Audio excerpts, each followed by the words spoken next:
Wabarakatuh. Assalamualaikum Buya, saya mau warahmatullahi berkonsultasi tentang jodoh. Dulu saya berkomitmen dengan seorang ikhwan untuk sama-sama serius. Di awal komitmen itu saya minta restu keluarga. Awalnya direstui. Seiring berjalannya waktu, ujian demi ujian silih berganti.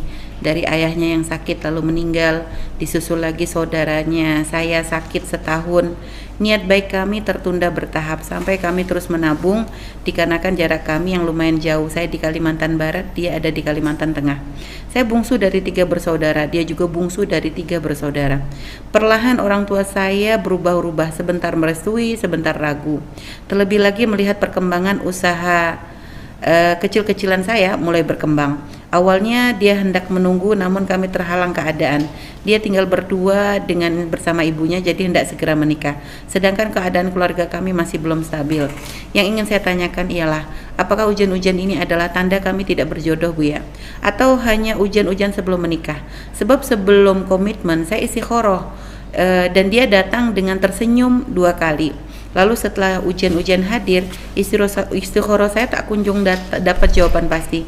Kadang ada hal-hal yang semakin meyakinkan saya untuk bertahan, seperti dari segi agamanya dan caranya menasihati, namun kadang pula ada hal-hal yang meragukan. Mohon solusinya, Bu ya. Baik, bismillah. Di saat kita punya kemauan atau keinginan, maka baginda Nabi mengajarkan keinginan itu kan munculnya adalah artinya istikharah itu setelah ada kemauan Ya, Bu. dan kemauan tentu ada sebabnya, dan untuk menghadirkan kemauan itu kita bisa memilih. Jadi misalnya ada wanita, Anda wanita mungkin ada beberapa laki-laki.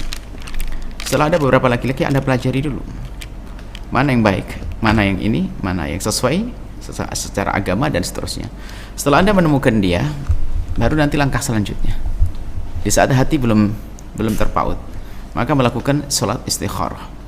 Dan sholat istikharah ini tidak harus Anda melihat mimpi atau apapun. Yang jelas sholat istikharah itu setelah Anda cocok dengan pilihan tersebut, maksudnya pilihan itu adalah layak. Nah, kalau nggak layak ngapain di istikharah? Misalnya apa? Calon, ada seorang laki-laki mau melamarmu, dia sekarang masih aktif maling. Kemudian dan juga plus tambahannya nyopet.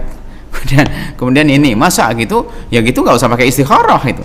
Jadi makna istikharah adalah memang terpilih, tapi kita tidak mendahulukan akal dan hawa nafsu kita. Setelah ia terpilih secara zahir, baru kita serahkan kepada Allah dengan istikharah. Dan di dalam istikharah ini tidak harus ada mimpi dan sebagainya.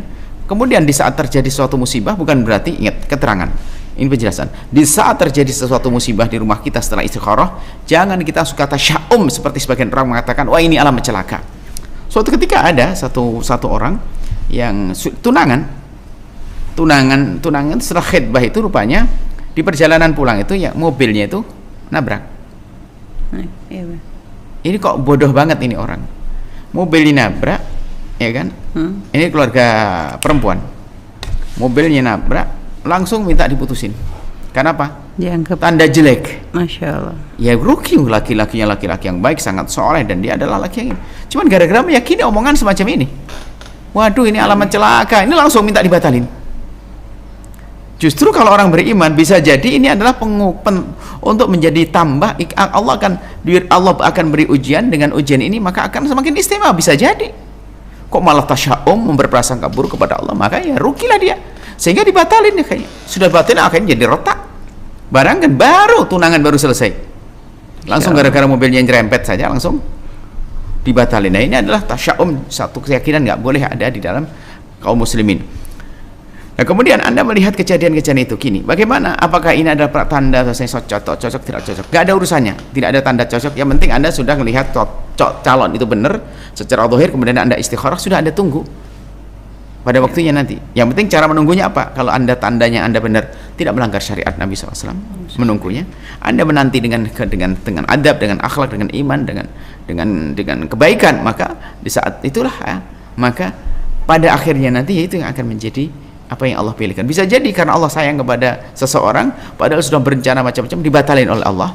Tapi pembatalannya adalah demi kemaslahatan dia, Allah yang lebih tahu tentang apa yang kita butuhkan, seperti itu. Kalau misalnya tadi dilanjut dengan kadang komunikasi dan sebagainya, tapi masih dengan adab-adabnya, itu gimana, Bu ya? Itu perlu kejujuran, sebab Anda dan dia itu min plus itu kadang-kadang nyala mendadak. Jadi nggak kita harus waspada dalam demikian itu. Jadi setan pandai sekali. Setan sudah punya pengalaman menjerumuskan manusia mulai dari Nabi Adam loh ya. Jadi jangan main-main. Batasi, selesai. Bahkan mungkin dengan Anda membatasi komunikasi dengan serius, maka disitulah muncul semangat lebih lagi untuk bisa mempercepat pernikahan dan seterusnya.